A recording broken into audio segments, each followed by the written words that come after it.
আল্লাহ তাআলার নবীর এই কথা শোনার পর আবু লাহাব চিৎকার দিয়ে বলল, তাব্বাল্লাকা ইয়া মুহাম্মদ, হে মুহাম্মদ তুই ধ্বংস হয়ে যা।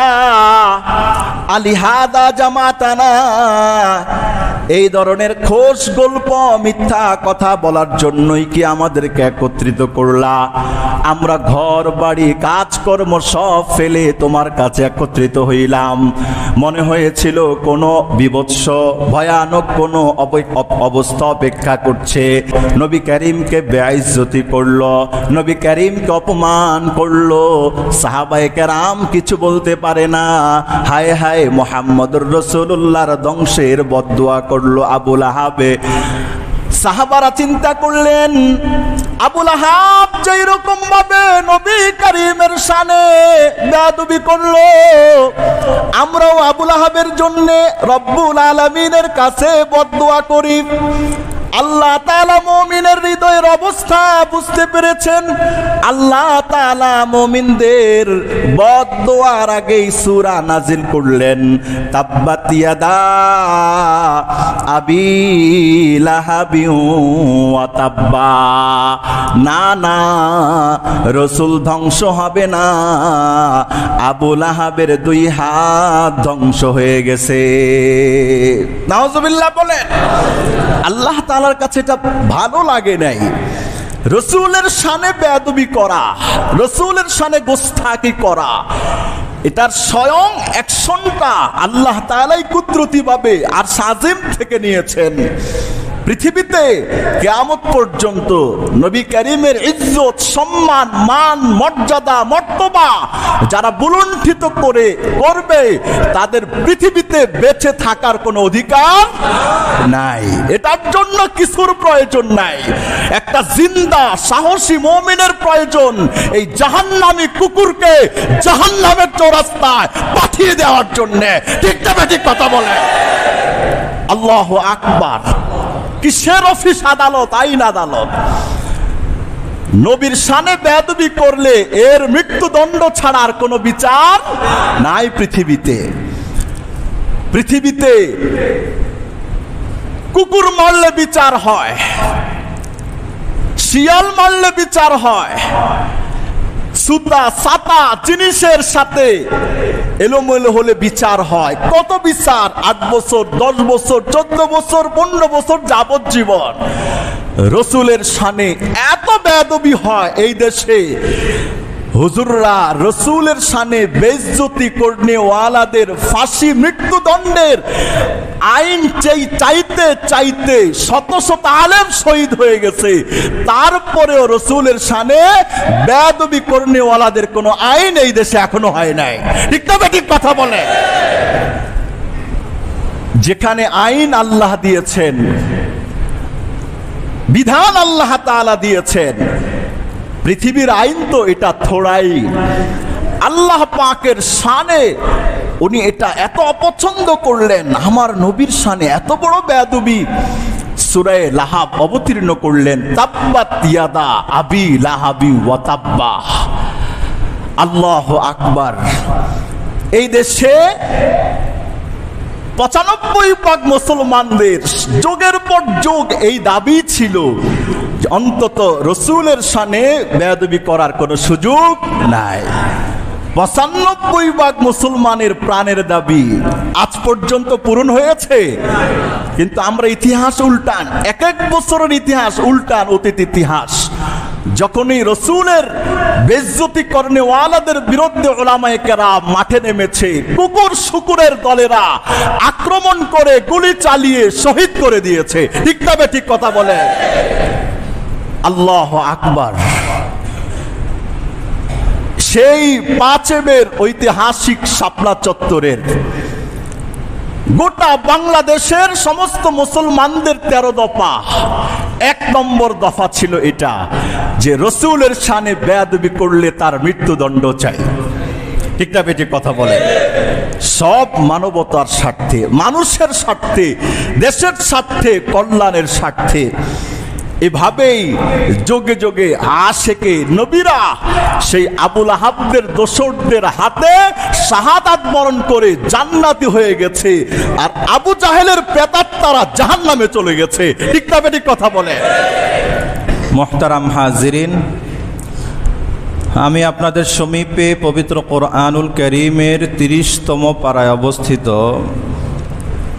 ১১১ নম্বর সূরা সূরাতুল লাহাব তিলাওয়াত করেছি।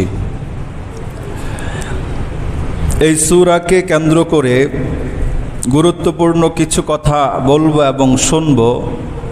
আল্লাহ তাআলা আমাদেরকে এই কথাগুলোর নূর বারাকাত সকলকে নসিব করুক। সবাই বলুন আমিন। সূরাতুল লাহাব, এটা একটা ব্যক্তির নামে এই সূরাটি অবতীর্ণ হয়েছে।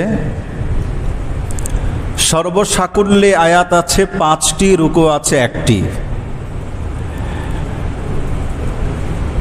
সূরাটি অবতীর্ণ হয়েছে মক্কার দুর্দণ্ড প্রতাপশালী নেতা আবু লাহাব সম্পর্কে।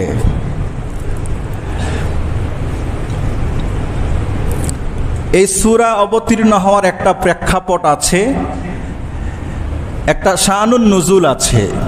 কোন প্রসঙ্গে আল্লাহ তাআলা এই সূরাটি অবতীর্ণ করলেন? কোরআনুল কারীমের ১৯তম পারায় অবস্থিত ২৬ নম্বর সূরা, সূরা আশ-শুআরা এর ২১৪ নম্বর আয়াত যখন অবতীর্ণ হয়, ২১৪ নম্বর আয়াত আল্লাহ তাআলা ঘোষণা করলেন, হে রাসূল, ওয়া আনজির আশিরাতাকাল আকরাবিন।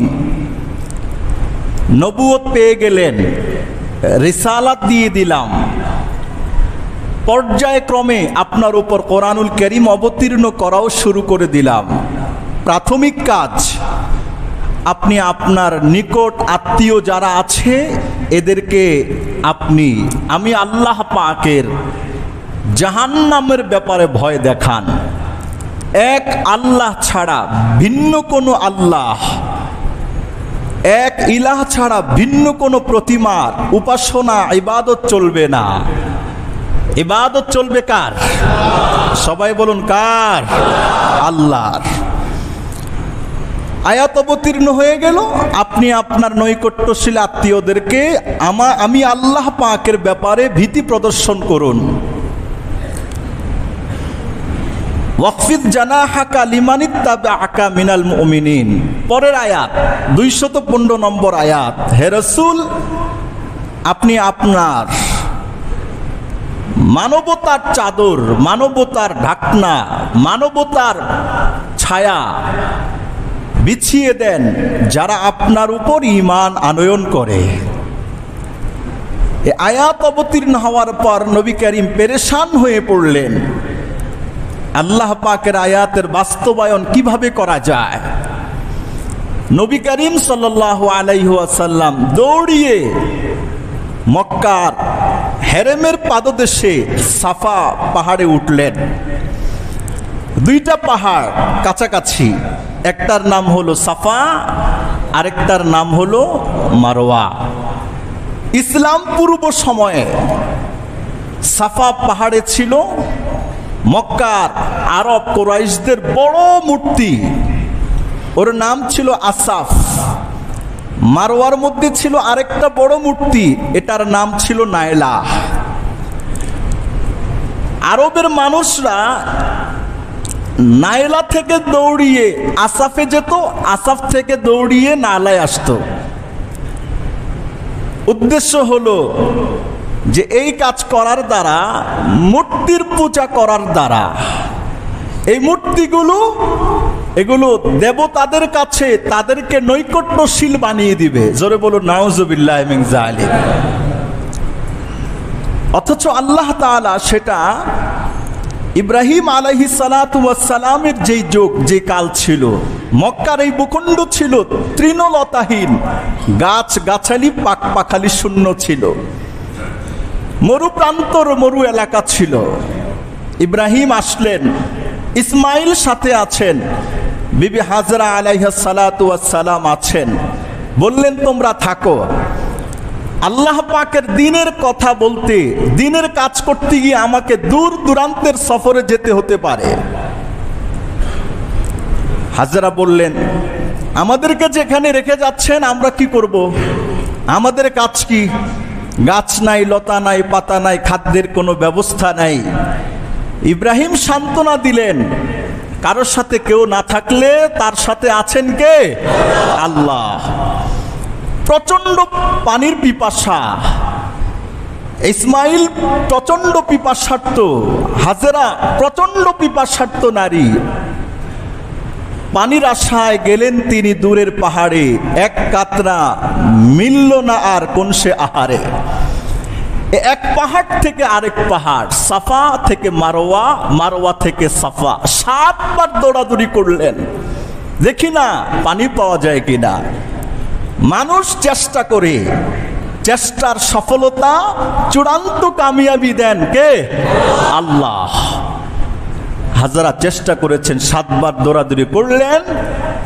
ওই ইসমাইল আলাইহিস সালাতু ওয়াস সালাম ক্ষুধার যন্ত্রণায় কাতরাচ্ছেন, তার পাটা যে জমিনের মধ্যে বারবার আঘাত করছে, আল্লাহ তাআলা কুদরতিভাবে সেখান থেকে জমজমের ফোয়ারা কিয়ামত পর্যন্ত চালু করে দিলেন। সুবহানাল্লাহ। কোত্থেকে আসে এত পানি, কিভাবে আসে, এটা পৃথিবীর কেউ জানে না, এটা আল্লাহ জানে। এটার সম্পৃক্ততা সরাসরি জান্নাতের সাথে। সুবহানাল্লাহ বলেন।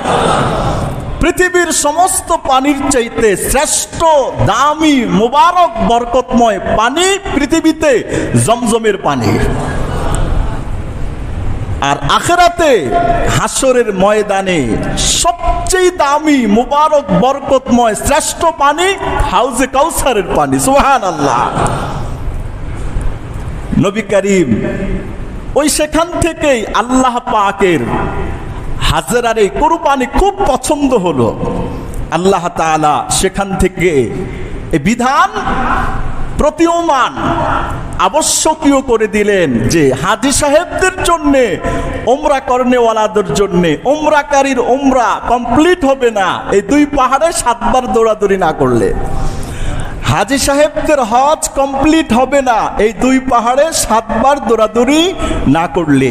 ইন্নাস সাফা ওয়াল মারওয়াতা মিন শাআইরিল্লাহ, নিশ্চয়ই সাফা মারওয়া এটা আল্লাহ পাকের কুদরতের নিদর্শনাবলীর অন্তর্ভুক্ত। ফামান হাজ্জাল বাইতা আও ইতামারা ফালা জুনাহা আলাইহি আন ইয়াতাওয়াফা বিহিমা। সুতরাং কেউ যদি হজ করে, উমরা করে, এই 2টায় তাওয়াফ করলে কোনো অসুবিধে নেই। মুসলমানদের মধ্যে এক প্রকার শূন্যতা কাজ করছিল, ইয়া রাসূলুল্লাহ এই 2 পাহাড়ে তো ছিল মুশরিকদের মূর্তি, ওরাও দৌড়াদৌড়ি করত, আমরা দৌড়াদৌড়ি করলে ওদের সাথে মিলে যায় না। আল্লাহ তাআলা এই আয়াত অবতীর্ণ করলেন না। পাহাড় তো সৃষ্টি করেছেন আল্লাহ, কুদরত তো আল্লাহর, লোকেশন আল্লাহর। আল্লাহ পাকের এই কুদরতের জায়গায় তারা আল্লাহ বিরোধী কাজ করেছে। আল্লাহর জায়গায়, আল্লাহর নীতির জায়গায় কেউ যদি আল্লাহর নীতি বহির্ভূত কাজ করে, ওই কাজ তার হয়ে যায় না, কাজ আল্লাহরে থেকে যায়। ঠিক না বেটি? কথা বলে। নবী করিম দৌড়িয়ে গেলেন, সাফা পাহাড়ের উপরে উঠলেন, ডাকছেন ইয়া সাবাহা, এই বন্ধুরা কে কোথায় আছো, তাড়াতাড়ি আসো।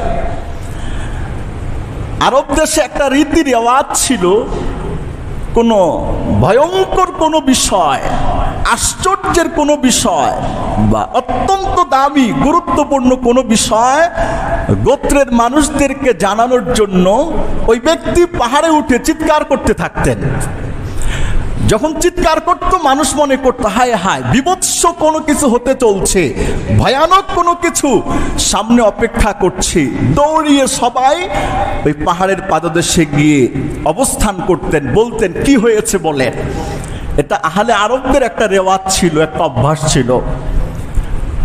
আরেকটা রেওয়াজ ছিল পাহাড়ের চূড়ায় উঠে উলঙ্গ হয়ে পতাকা ঘুরাতো, বুঝতো যে কোনো একটা ভয়ানক পরিস্থিতির সম্মুখীন আমরা হতে যাচ্ছি। রাসূলুল্লাহ সাল্লাল্লাহু আলাইহি ওয়াসাল্লাম সাফা পাহাড়ে উঠলেন, উঠে ডাকছেন, ইয়া সাবাহা, এই বন্ধু কে কোথায় আছো, তাড়াতাড়ি আসো, একটি গুরুত্বপূর্ণ সংবাদ, গুরুত্বপূর্ণ খবর আছে। ইয়া সাবাহা,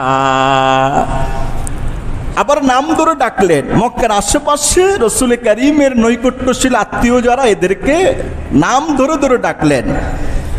ইয়া বনি আব্দুল মুত্তালিব, হে আব্দুল মুত্তালিবের সন্তান, আসো না, তোমাদের সাথে জরুরি আলাপ আছে।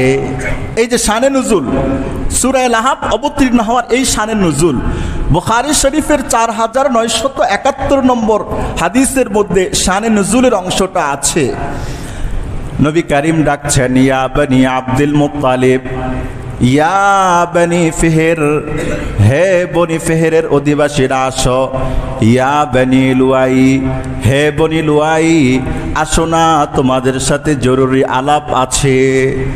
আল্লাহ পাকের রাসূলের চিৎকার ধ্বনিতে সমস্ত গোত্রের কাছাকাছি সবাই একত্রিত হয়ে গেল মক্কার পাদদেশে। আল্লাহ তাআলা রাসূল বললেন, হাজার হাজার মানুষের মিলন মেলা সাফা পর্বতের পাদদেশে। আল্লাহ পাকের রাসূল বললেন, আর আইতুম, তোমাদের কি ধারণা, লাউ আখবারতুকুম আন্না খাইলান বিল ওয়াদি, পাহাড়ের পাদদেশে ঘোড়ার একটা বাহিনী অপেক্ষা করছে, তুরিদু আন তুগীরা আলাইকুম, যেই কোনো সময় তোমাদের উপর আক্রমণ করতে পারে। আকুনতুম মুসাদ্দিকিয়া, এই আমার গোত্রের মানুষ, তোমরা কি এই কথাকে স্বীকৃতি দিবে কিনা? আমি যদি বলি পাহাড়ের পাদদেশে অশ্বারোহী বাহিনী আক্রমণ করতে পারে যে কোনো সময়ে, তোমরা কি আমার এই কথাকে বিশ্বাস করবে কিনা? এই কথা শুনে সবাই এক বাক্যে বলে উঠল, নাম, হ্যাঁ হ্যাঁ মুহাম্মদ, তোমার কথা বিশ্বাস করব। মা জাররাবনা আলাইকা ইল্লা সিদকা, জীবনে কোনোদিন তুমি মিথ্যা বলেছো এই সংবাদ কখনো শুনি নাই, মিথ্যাও তুমি বলো নাই। মা জাররাবনা আলাইকা সিদকা, সবাই স্বীকৃতি দিল, তুমি মিথ্যা বলো নাই, মিথ্যা বলতে পারো না। আল্লাহর নবী বললেন, ইন্নী নাযীরুল লাকুম বাইনা ইয়াদাই আযাবিন শাদীদ, হে মক্কার লোকেরা, কঠিন আযাবের আমি তোমাদেরকে ভয় দেখাচ্ছি, কঠিন আযাব অপেক্ষা করছে। তোমরা যারা মূর্তির পূজা করো, বেঈমান হয়ে মরলে মাপ নাই, রক্ষা নাই, অনন্তকালীন সময় জাহান্নামে জ্বলতে হবে। ইন্নাল্লাহা লা ইয়াগফিরু আন ইউশরাকা বিহি ওয়া ইয়াগফিরু মা দুনা যালিকা লিমান ইয়াশা, আল্লাহ তাআলা সব গুনাহ মাফ করে দেন, শিরকের গুনাহ আল্লাহ তাআলা মাফ করেন না, কোনোদিন মাফ করবে না। তোমরা যেই মূর্তি প্রতিমার পূজা করো সব ছাড়ো, এক আল্লাহর ইবাদত করো। ইন্নামা হায়াতুদ দুনিয়া মাতাউন কালিল, দুনিয়ার আরামায়েশ তো অল্প, ওয়াল আখিরাতু খায়রুন কাসীর, আখিরাতের পুরস্কার এটা হলো মহান। ইন্নী নাযীরুল লাকুম বাইনা ইয়াদাই আযাবিন শাদীদ, আমি তোমাদের জন্য সুস্পষ্ট ভীতি প্রদর্শনকারী। আল্লাহ পাকের জাহান্নামের ভয় করো, বেঈমান হয়ে মরলে কোনো রক্ষা নাই, চিরস্থায়ী জাহান্নামের আগুনের মধ্যে জ্বলতে হবে। কেননা 40 বছর ধরে তোমরা আমাকে কখনো মিথ্যা বলেছি, প্রমাণ পাও নাই। আজকে যেই কথা বলবো এই কথার মধ্যেও কোনো মিথ্যা নাই, আমি তোমাদের জন্য ভীতি প্রদর্শনকারী। আলেম ওলামা উলামায়ে কেরামরা যেই কথা বলে, নবীদের কথাই আলেমরা বলে, নবীদের কাজগুলো আলেমরা করে। আবুল আহাবের কাছে নবীর এই কাজ পছন্দ হয় নাই, আলেমদের কাছে আবুল আহাবের প্রেতাত্মাদের কাছেও কোরআন হাদিসের কথা ভালো লাগে না। ঠিক না বেটি কথা বলে? আল্লাহ তাআলার নবীর এই কথা শোনার পর আবুল আহাব চিৎকার দিয়ে বলল, তাব্বাল্লাকা ইয়া মুহাম্মদ, হে মুহাম্মদ তুই ধ্বংস হয়ে যা। আলিহাদা জামাতানা, এই ধরনের খোশ গল্প মিথ্যা কথা বলার জন্যই কি আমাদেরকে একত্রিত করলা? আমরা ঘর বাড়ি কাজকর্ম সব ফেলে তোমার কাছে একত্রিত হইলাম। মনে হয়েছিল কোনো বিভৎস ভয়ানক কোনো অবস্থা অপেক্ষা করছে, জাহান্নামের চাইতে ভয়াবহ কোনো কিছু হতে পারে?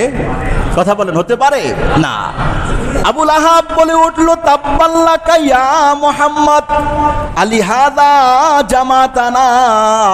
হাজার হাজার মানুষের সামনে বলে উঠল, মুহাম্মদ তুমি ধ্বংস হয়ে যাও, এই জন্যই কি আমাদেরকে তুমি ডেকেছ? আবুল আহাব সেখান থেকে চলে গেল, নবী করিমকে বেইজ্জতি করলো, নবী করিমকে অপমান করলো। সাহাবায়ে কেরাম কিছু বলতে পারে না। হায় হায়, মুহাম্মদুর রাসূলুল্লাহর ধ্বংসের বদদুয়া করলো আবুল আহাবে। সাহাবারা চিন্তা করলেন, আবুল আহাব যেই রকম ভাবে নবী করিমের শানে বেয়াদবি করলো, আমরাও আবুল আহাবের জন্য রব্বুল আলামিনের কাছে বদদুয়া করি। আল্লাহ তাআলা মুমিনের হৃদয়ের অবস্থা বুঝতে পেরেছেন। আল্লাহ তাআলা মুমিনদের বদদুয়ার আগেই সূরা নাজিল করলেন, তাব্বাত ইয়াদা আবি লাহাবি ওয়া তাব্বা। না না, রাসূল ধ্বংস হবে না, আবু লাহাবের দুই হাত ধ্বংস হয়ে গেছে। নাউজুবিল্লাহ বলেন। আল্লাহ তাআলার কাছে এটা ভালো লাগে নাই। রাসূলের শানে বেয়াদবি করা, রাসূলের শানে গোস্তাকি করা, এটার স্বয়ং অ্যাকশনটা আল্লাহ তাআলাই কুদরতিভাবে আর সাজিম থেকে নিয়েছেন। পৃথিবীতে কিয়ামত পর্যন্ত নবী করিমের ইজ্জত, সম্মান, মান, মর্যাদা, মর্তবা যারা বুলুণ্ঠিত করবে, তাদের পৃথিবীতে বেঁচে থাকার কোনো অধিকার নাই। এটার জন্য কিছুর প্রয়োজন নাই, একটা জিন্দা সাহসী মুমিনের প্রয়োজন এই জাহান্নামী কুকুরকে জাহান্নামের চৌরাস্তায় পাঠিয়ে দেওয়ার জন্য। ঠিক না ঠিক কথা বলে? আল্লাহু আকবার। কিসের অফিস আদালত, আইন আদালত? নবীর শানে বেয়াদবি করলে এর মৃত্যুদণ্ড ছাড়া আর কোনো বিচার নাই পৃথিবীতে। পৃথিবীতে কুকুর মারলে বিচার হয়, শিয়াল মারলে বিচার হয়, সুতা সাতা জিনিসের সাথে এলোমেলো হলে বিচার হয়। কত বিচার? 8 বছর, 10 বছর, 14 বছর, 15 বছর যাবজ্জীবন। রাসূলের শানে এত বেয়াদবি হয় এই দেশে।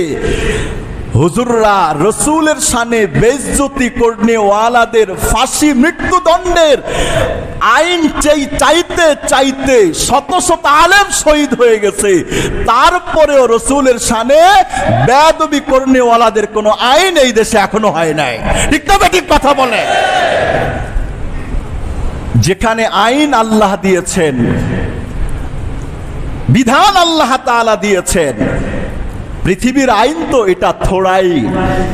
আল্লাহ পাকের শানে উনি এটা এত অপছন্দ করলেন, আমার নবীর শানে এত বড় বেয়াদবি। সূরা লাহাব অবতীর্ণ করলেন, তাব্বাত ইয়াদা আবি লাহাবি ওয়া তাব্বা। আল্লাহু আকবার। এই দেশে 95% মুসলমানদের যুগের পর যুগ এই দাবি ছিল, অন্তত রাসূলের শানে বেয়াদবি করার কোনো সুযোগ নাই। 95% মুসলমানের প্রাণের দাবি আজ পর্যন্ত পূরণ হয়েছে। কিন্তু আমরা ইতিহাস উল্টান, এক এক বছরের ইতিহাস উল্টান, অতীত ইতিহাস।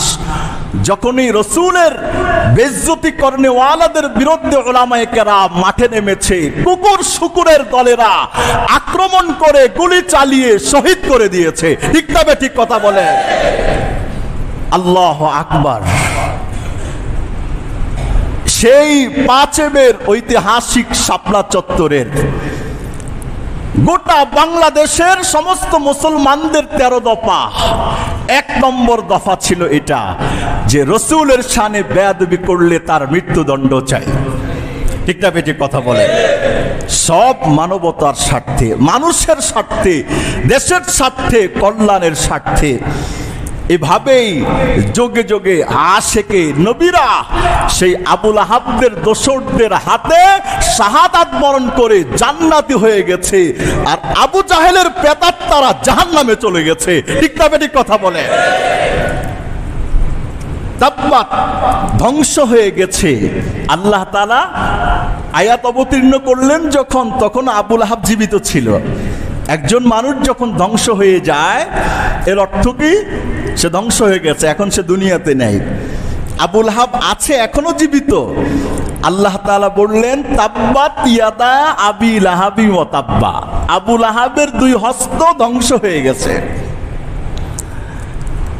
এর অর্থ কি? নিশ্চিত আবুল আহাবকে আল্লাহ ধ্বংস করেই ছাড়বেন, নিশ্চিত। এটার মধ্যে আর কোনো সন্দেহ নেই। আবুল আহাবের মূল নাম ছিল আব্দুল উজ্জা। আব্দুল উজ্জা মানে আমরা যে বলি আব্দুল্লাহ আল্লাহর বান্দা, আব্দুর রহমান রহমানের বান্দা, আব্দুর রহিম রহিমের বান্দা, ওর নাম ছিল আব্দুল উজ্জা। উজ্জা তাদের একটা প্রতিমার নাম। নাম কি? আব্দুল উজ্জা ছিল। পরবর্তীতে এই নামে আল্লাহ তাআলা তার কথা বলেন নাই।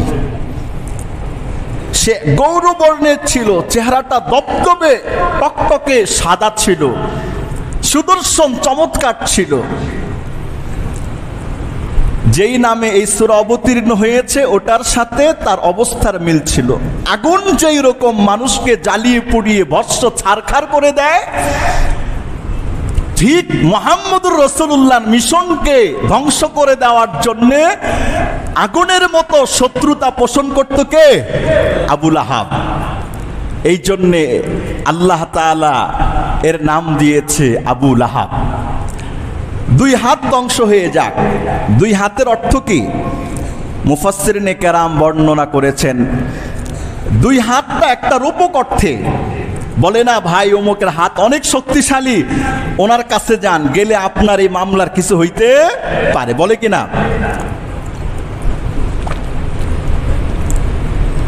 আরেকটা হলো যে দানবীর তাকে বলা হয় ভাই ওনার হাতটা অনেক বড়।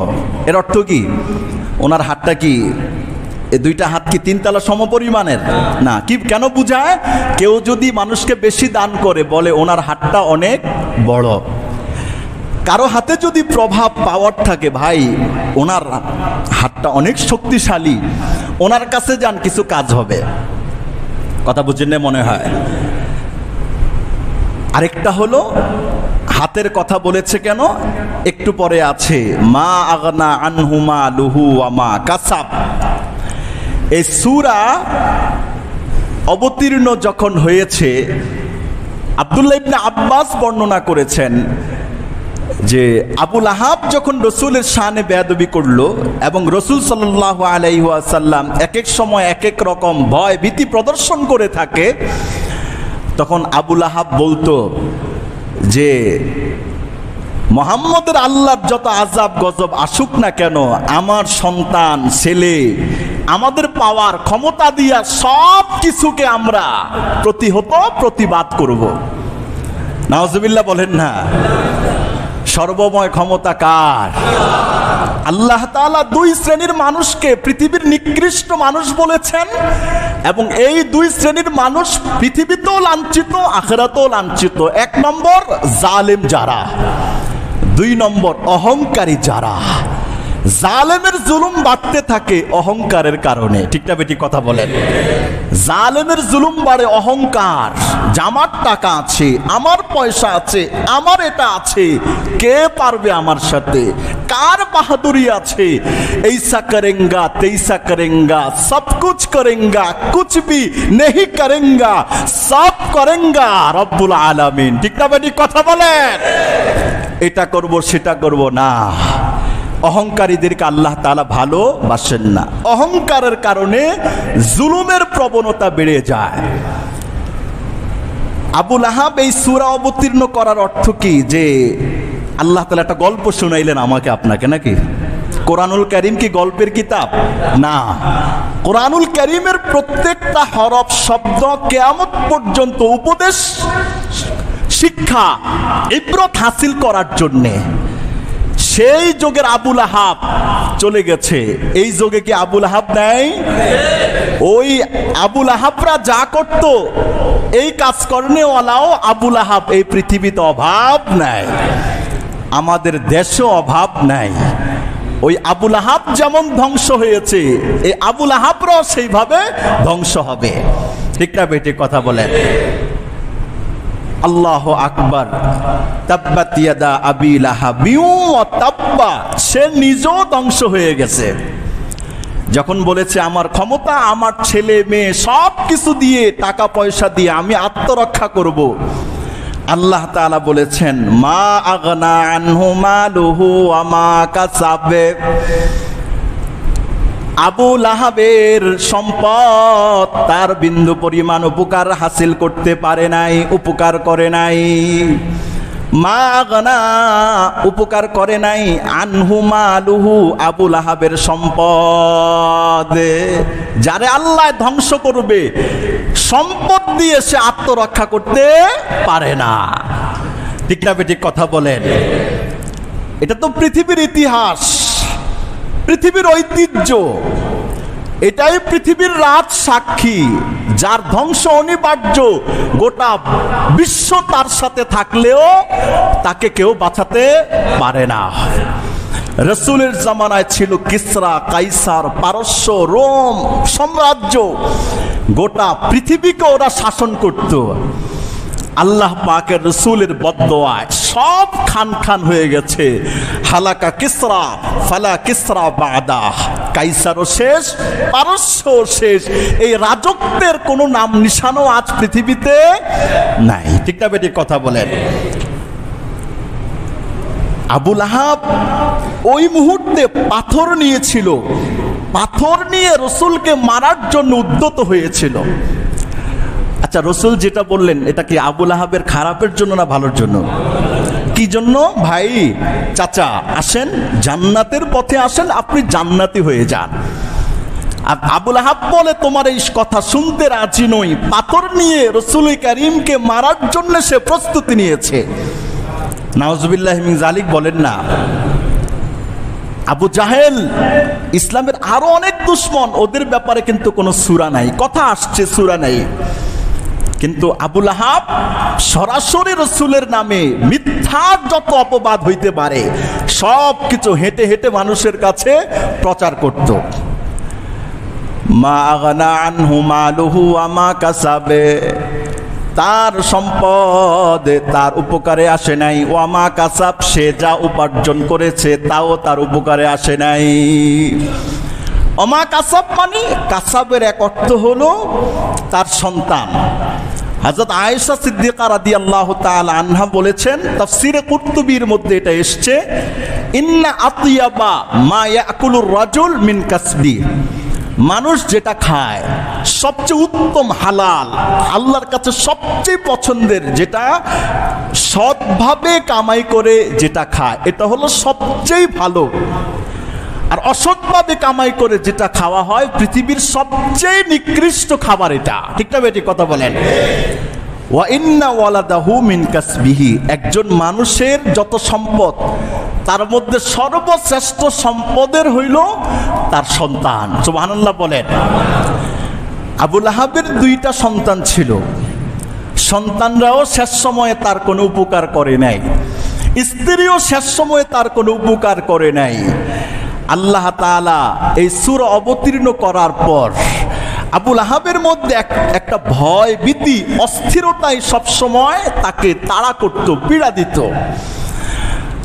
আবুল আহাবের কিছুদিন পরেই, বদরের যুদ্ধের কিছুদিন পরেই আবুল আহাবের শরীরের মধ্যে প্লেগ, এক প্রকার রোগ তৈরি হলো। পৃথিবীর কোন চিকিৎসার দ্বারা তার এই রোগটা ভালো হচ্ছিল না। শেষ পর্যন্ত সে কাতরাতে কাতরাতে দুর্গন্ধ আসছিল। তার এই লাশটাকে তার সন্তানরা একটা বিরান জায়গায় ফেলে আসছে। নাউজুবিল্লাহ বলেন। ওই যে আল্লাহ পাকের রাসূলের বদদোয়ায়, মা আগনা আনহু মালুহু ওয়া মা কাসাবে, তার সম্পদ, তার সন্তান তার বিন্দু পরিমাণ উপকার করে নাই। আবুল আহাবের গোটা শরীরের মধ্যে এক প্রকার আসমানি খোদাই গজব তার শরীরের মধ্যে ঢুকলো। গোটা শরীর তিলে তিলে পচতে পচতে আবুল আহাবের মৃত্যু হলো। তার পরিবারের কেউ ওই লাশের কাছে যায় না, ভয়। করোনায় মারা গেলেই যেমন সন্তান তার বাবার কাছে যায় নাই, মেয়ে তার মার কাছে যায় নাই। মেয়ে বাঁচতে চায়, মায়ের শরীরে হাত দিলে যদি করোনা হয়ে যায়, বাবার শরীরে হাত দিলে যদি করোনা হয়ে যায়। পৃথিবী কত বিশ্বাসঘাতক, করোনার সময় গোটা বাংলাদেশ বুঝেছে। এই কেউ কারো আপন নয়, বিপদের সময় কেউ তোমার পাশে থাকবে না।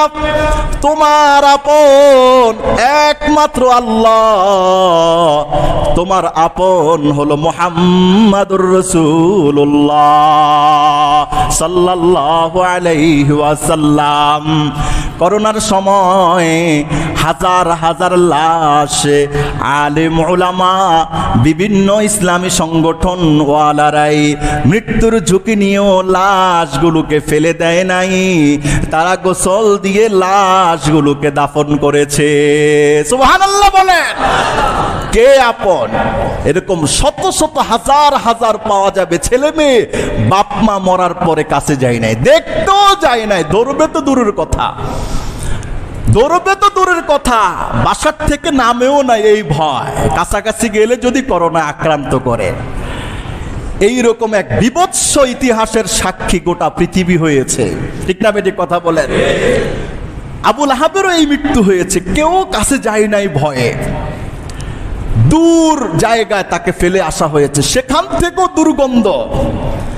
আবুল আহাবের পরিবারওয়ালারা হাফসিকৃত দাস ভাড়া করলেন, এই লাশকে ফেলে দিতে হবে গর্তের মধ্যে। ভাড়া করলো কৃতদাসগুলোকে, কেউ আবুল আহাবের ধারে কাছে যায় নাই। আবুল আহাবের লাশকে গর্তে ফেলার জন্য লাঠি দিয়ে আবুল আহাবকে, তার সন্তান, তার বিবি, কৃতদাসরা খুঁচিয়ে খুঁচিয়ে পাথর মেরে তারপরে এই লাশ গর্তের মধ্যে ফেলে দিয়েছে। ঠিক না বেঠিক? দুনিয়াদার যত বড় নেতা হোক না কেন, জীবিত থাকলে তার কর্মীর অভাব থাকে না, মরে গেলে জানাজার জন্য কর্মী পাওয়া যায় না। ঠিক না বেটি কথা বলেন? জীবিত থাকলে নেতার কর্মীর অভাব নাই, মরে গেলে কেউই যায় না। ফোন দেওয়ার আগেই হাজার হাজার উপস্থিত হয়ে যায়, কেননা টাকা পাবো, পয়সা পাবো, চা পাবো, বিস্কুট পাবো। মরার পরে কেউ জানাজায় যায় না, কেননা ওইখানে তো হাদিয়ার ব্যবস্থা নাই। ঠিক না বেটি কথা বলেন? আবুল আহাবকে আল্লাহ তাআলার রাসূলের সাথে বেয়াদবি করার কারণে আল্লাহ তাআলা আবুল আহাবকে ধ্বংস করে দিলেন। তার সম্পদ তার উপকারে আসে নাই, তার ছেলে মেয়েও তার কোনো উপকারে আসে নাই। আল্লাহ তাআলা বলেন সায়াসলানা রং যাতা লাহাবিন ওয়া ইমরাআতুহু, অচিরেই আবু লাহাব লেলিহান আগুনের মধ্যে প্রবেশ করবে। এই যে নারং যাতা লাহাব, লাহাব আবু লাহাব মিল আছে কিন্তু, তাই না? সে রাসূল কারীমের বিরোধিতা করার জন্য আগুনের মতো হিংসাত্মক হয়ে পড়েছিল। আল্লাহ তাআলা শেষ পর্যন্ত সেই লেলিহান আগুনের মধ্যেই তাকে পাঠানোর প্রতিশ্রুতি দিয়েছেন। অচিরেই আবু লাহাব লেলিহান জাহান্নামের আগুনের মধ্যে দগ্ধ হবে। শুধু আবু লাহাব নয়, এই জায়গায় আবু লাহাবের সমস্ত কুকর্মের সহযোগিতা করেছিল তার স্ত্রী। তার স্ত্রীর কথাও আল্লাহ তাআলা এখানে আনলেন। বলে আমি তো ভালা, নামাজ পড়ি, এটা করি সেটা করি, কিন্তু ইসলামের বিপক্ষ শক্তিকে সমর্থন করে, সহযোগিতা করে, সাপোর্ট করে। আপনি ভালা না। আবু লাহাবের স্ত্রীও আবু লাহাবকে ইনডাইরেক্ট সাহায্য করত, সহযোগিতা করত। ঠিক না বেটি? কথা বলেন। যে সহযোগিতা করে সে অপরাধী, যে অন্যায় করে সে অপরাধী, অন্যায়ের সহযোগিতা করে সে অপরাধী, অন্যায়কে সাধুবাদ যায় সে অপরাধী, অন্যায় করেছে কাজটা ভালো হয়েছে এটা যে বলবে সেও অপরাধী। ঠিক না ঠিক? যে খুন করে সে খুনি, যে সাহায্য করে সে খুনি, যে আদেশ দেয় সেও খুনি, যে কদম বাড়ায়া দেয় সেও খুনি, যে টাকা দিয়ে সহযোগিতা করে সেও খুনি। একটা খুনের ব্যাপারে 1000 মানুষের সহযোগিতা থাকলে কিয়ামতের দিন এই এক খুনের বদলায় 1000 জাহান্নামে যাবে। ঠিক না ঠিক? কথা বলে। কার কথা? আল্লাহর কথা, কোরআনের কথা। সায়াসলা নারা যাতা লাহাবিন ওয়া ইমরাআতুহু হাম্মালাতাল হাতাব। আবু লাহাব জাহান্নামে যাবে। আবু লাহাবের স্ত্রী উম্মে জামিল সেও জাহান্নামে যাবে। হাম্মালাতাল হাতাব। আবু লাহাবের স্ত্রী কাষ্ঠ বহনকারী নারী, কাঠ বহন করত যেই নারী, বন জঙ্গলে গিয়ে কাঠ কাটা ইত্যাদি যে আনত। এই অর্থের ব্যাখ্যা দিয়েছেন মুফাসসিরিনে কেরাম কয়েকটা। 1 নম্বর ব্যাখ্যা, আবু লাহাবের স্ত্রী উম্মে জামিল বন জঙ্গলে গিয়ে কাঁটাদার লাকড়ি এনে মুহাম্মদুর রাসূলুল্লাহ যে রাস্তা দিয়ে হাঁটে ওই রাস্তার মধ্যে বিছায়া রাখতো। নাউজুবিল্লাহ। আল্লাহ পাকের নবী যেন ঘর থেকে বের হতে না পারে, এই জন্য নবী কারীমের ঘরের সামনে আবু লাহাবের স্ত্রী কাঁটা বিছিয়ে রাখতো, লাকড়ি বিছিয়ে রাখতো, মুহাম্মদ যেন হাঁটতে চলতে না পারে, বের হইতে না পারে। হাম্মালাতাল হাতাবের আরেকটা অর্থ হলো আবু লাহাবের স্ত্রী মুহাম্মদুর রাসূলুল্লাহ এবং তার সাহাবীদের বদনাম হাইটা হাইটা মানুষের কাছে বদনাম করত। নাউজুবিল্লাহ। আল্লাহ পাকের রাসূল ডাকতেন, আয় জান্নাতের দিকে আয়। আর আবু লাহাবের স্ত্রী মুহাম্মদের ব্যাপারে, মুহাম্মদের চরিত্রের ব্যাপারে, মুহাম্মদের কথার ব্যাপারে, মুহাম্মদের ইজ্জতকে নষ্ট করার কাজে ব্যস্ত থাকতো। ঘুরে ঘুরে মানুষের কাছে মুহাম্মদুর রাসূলুল্লাহর বদনাম করত। আবু লাহাবের স্ত্রীর মতো এমন কাজ করনেওয়ালা মানুষ আছে না নাই? আবু লাহাবের স্ত্রী যেই রকম ভাবে জাহান্নামে যাবে, আজকের দুনিয়ায় যারা আলেমদেরকে মৌলবাদী জঙ্গিবাদী বলে প্রচার করে, এরাও আবু লাহাবের স্ত্রীর মতো জাহান্নামে যাবে। বলে আপনার সন্তানকে মাদ্রাসায় দিয়েন না, মাদ্রাসায় দিলে নাকি জঙ্গি তৈরি হয়। নাউজুবিল্লাহ বলবেন না? মাদ্রাসায় দিলে জঙ্গি তৈরি হয়। যোগের পর যোগ নানান পক্ষ অবলম্বন করার কারণে বিভিন্ন কলেজ ইউনিভার্সিটিতে আমার সন্তান, আমার ছেলে, আমার মেয়েরা শত শত হাজার হাজার নির্মম ভাবে খুন হয়েছে। আজ পর্যন্ত বাংলাদেশের স্বাধীন হওয়ার পর থেকে কোন মাদ্রাসায় একটা খুন হয়েছে এটার কোনো রেকর্ড নাই। ঠিক না ভাই? ঠিক কথা বলে। হাটহাজারী মাদ্রাসা বাংলাদেশের সবচেয়ে বড় মাদ্রাসা। ঢাকা বিশ্ববিদ্যালয় বাংলাদেশের সবচেয়ে বড় বিশ্ববিদ্যালয়। ঢাকা বিশ্ববিদ্যালয়ের 100 বছরে খুন হয়েছে 350 জন।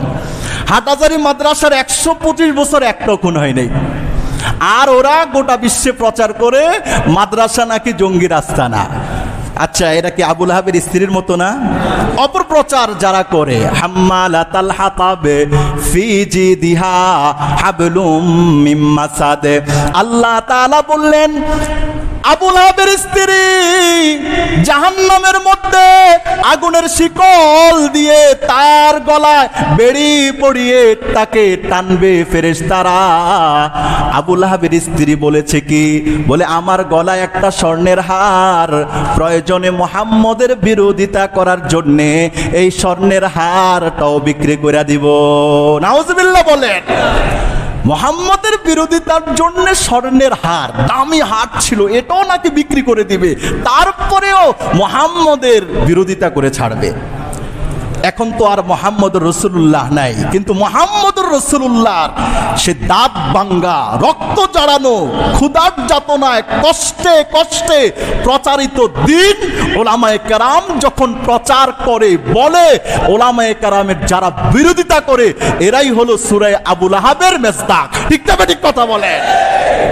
এরাই সূরা আবুল আহাব। ওই আবুল আহাব আসবে না, কিন্তু আবুল আহাবের প্রেতাত্মারা আসবে। আবুল আহাবের স্ত্রীরা আসবে না। আবুল আহাবের স্ত্রীরা যেরকম অপপ্রচার করত, ইসলাম মুসলমানদের বিরুদ্ধে অপপ্রচারকারী আবুল আহাবের স্ত্রীরা সালমান রুশদি, নাস্তিক তাসলিমা নাসরিনের রূপ নিয়ে আত্মপ্রকাশ করবে। ঠিক না? ঠিক কথা বলে। তাসলিমা নাসরিনের কথা বলার পরেও যদি কারো কাছে একটু খারাপ লাগা, হারে ওনার কথা বলছে, ও মুসলমান হইতে পারে না, ও নিঃসন্দেহে নাস্তিক। তাসলিমা নাসরিনের কথা বলার পরে যার কাছে খারাপ লাগে ও নাস্তিক, এর মধ্যে বিন্দু পরিমাণ সন্দেহ নাই। কেন? তাসলিমা নাসরিন রসুল করিমের শানে কলম ধরতে ধরতে কলমের কালি শেষ করেছে। রসুলের অপমান করতে গিয়ে সে শেষ করে নাই, এখনো করে নাই। রসুল করিমকে তাসলিমা নাসরিনে লুচ্চা বলতো, নারী পাগল বলতো, আরো কত কি শুনবেন আপনি। শেষ পর্যন্ত এই দেশের তাওহীদি জনতার আন্দোলন স্লোগানে সে এই দেশ থেকে পালাতে বাধ্য হয়েছে। ঠিক না? বেঠিক কথা বলে। আবুল আহাবের স্ত্রী তো নাই, ওই স্ত্রীর প্রেতাত্মা তাসলিমা নাসরিনের রূপ নিয়ে একজন আরো বহু আছে। ঠিক না? বেঠিক বলেছে এই গলার হার বিক্রি করে মুহাম্মদের বিরোধিতা করব। আল্লাহ তাআলা বলেছে এই গলার হার বিক্রি করে আমার রাসূলের বিরোধিতা করবি, দাঁড়া, আমি তোকে জাহান্নামে লোহার শিকল দিয়ে, আগুনের শিকল পেঁচিয়ে ফেরেশতাদেরকে টেনে টেনে তোকে শাস্তি দিতে বলবো। আবুল আহাবের স্ত্রী ধ্বংস হয়েছে রশির প্যাচে, মাথার মধ্যে তার কাষ্ঠখণ্ডের বোঝা, অনেক ক্লান্ত, একটা বড় পাথরের উপর বসেছে একটু বিশ্রামের জন্যে। হঠাৎ করে ওই পাহাড়ের চূড়া থেকে কাষ্ঠখণ্ডটা পড়ে রশিটা আবুল আহাবের স্ত্রীর গলায় পেঁচিয়ে শ্বাসরোধ হয়ে আল্লাহ তাকেও ধ্বংস করে দিয়েছেন। নাউজুবিল্লাহ বলেন না। এই সূরাতুল আহাব আমাদের জন্য কিয়ামত পর্যন্ত শিক্ষা। ঠিক না? বেটি কথা বলেন। আল্লাহ তাআলা এই কথাগুলো বুঝার, আমল করার তৌফিক নসিব করুক। সবাই বলো না আমিন। এই সূরার মধ্যে একটা জিনিস বাকি রয়ে গেছে, এটা একটু লম্বা সময়ের প্রয়োজন। আবুল আহাবের এই সূরা অবতীর্ণ হওয়ার পর তার স্ত্রী রাসূল করিমকে মক্কায় মারতে গিয়েছিলেন। এটা আরেকটা গুরুত্বপূর্ণ অংশের সাথে সম্পৃক্ত। আল্লাহ বাঁচিয়ে রাখলে এটা অন্য কোনো সময় বলবো। যে আলোচনা করেছিলাম, আল্লাহ এগুলোর নূর বারাকাত আমাদের সবাইকে নসিব করুক। সবাই বলুন আমিন।